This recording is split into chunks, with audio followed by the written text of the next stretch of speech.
Right, so next on the list is bending the poles, and I've decided to attach the pole bender to my picnic table. And the first thing I've got to do is drill some holes through the table, then attach it with some bolts. Alright, there we go, pretty simple. Harder bit is, I guess, well, we'll see. Putting the poles in, putting that in the end of the pole, then bending it.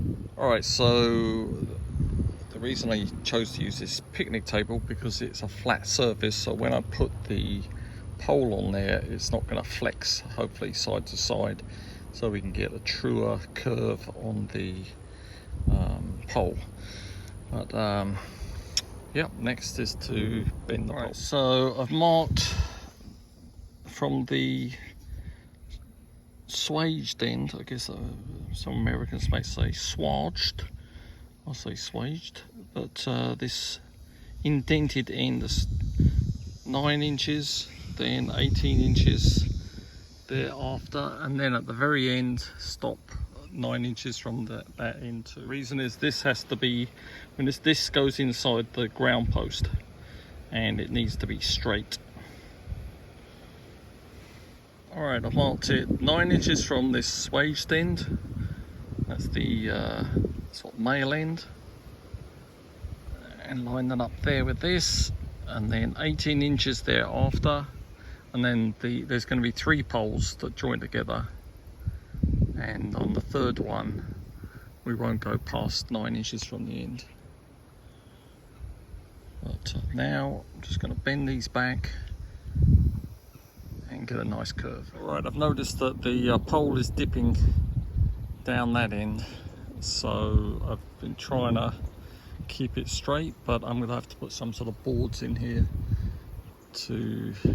or bring this up here more.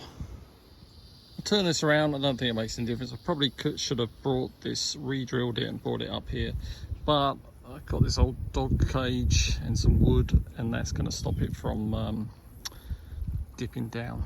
I've already done 2 and they look pretty similar, but you know, similar and exact are not the same. Right, so I decided to lay out the poles on this concrete driveway to see how flat it is and to keep it flat. And I noticed the first pole that I did is a little bit bent.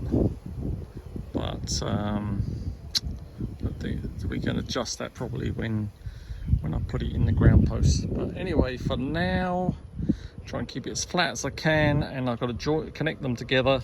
So I'm using a 1/8 drill bit to start the hole, and then I'm going to put these self-tapping screws in to hold them together. And you've got to drill the hole in the female side.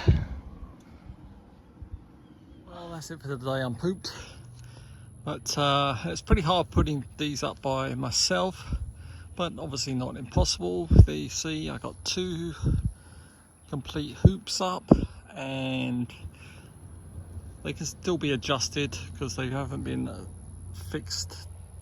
screwed in down here. So until they're bolted in, we can still adjust it a little bit here, a little bit there, but not looking too bad. Pretty pleased so far.